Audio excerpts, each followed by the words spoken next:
President William Ruto has officially launched the Hustler Fund, which is Kenya Kwanza's pet project that seeks to offer credit at low interest rates. Now, on the day of its launch, Kenyans who quickly thronged the system in search of credit largely found out that most of them were eligible for amounts between 100 shillings and 2,000 shillings. With President Ruto scoffing at those questioning the amounts, noting that previous data on record has shown that most of those who use mobile credit facilities have been borrowing within that margin. Now, the launch of the fund happened even as the National Assembly adopted a report by the Committee on Delegated Legislation that anchors the fund on law.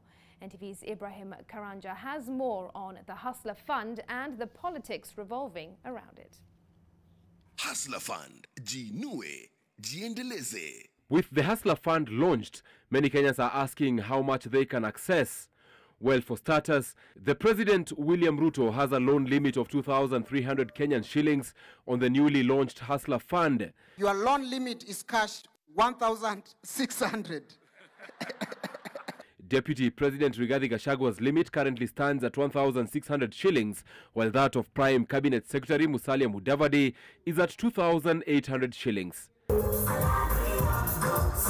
It is such amounts offered by the Kenya Kwanza government's Hustlers Fund that have formed conversations hours after the product was launched, the President scoffing at those criticizing the money.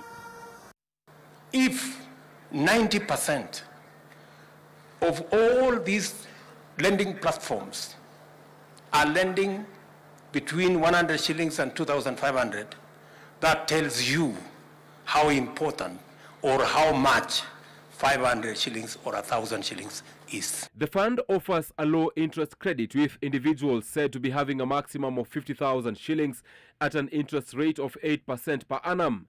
That means that if one borrows 1,000 shillings to be repaid in 14 days, they will pay an interest of 3 shillings and 60 cents. While launching the fund, the President also mentioned the role the fund will play in individual savings.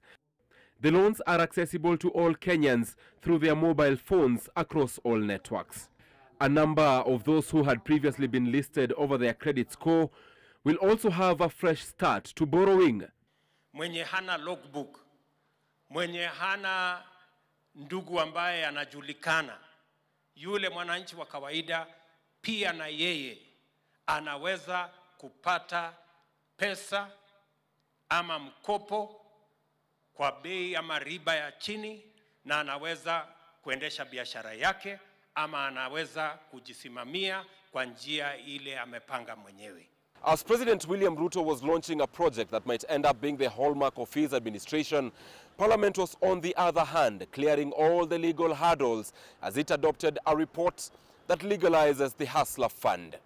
The parliamentary process of the fund is still being criticized by Azimio lawmakers, while their Kenya Kwanza counterparts laud President Ruto's move. Regulations have quickly been channeled without sufficient public participation through the Committee of Delegated Legislation, sneaked into Parliament and voted, and the Exchequer is going to incur 50 billion.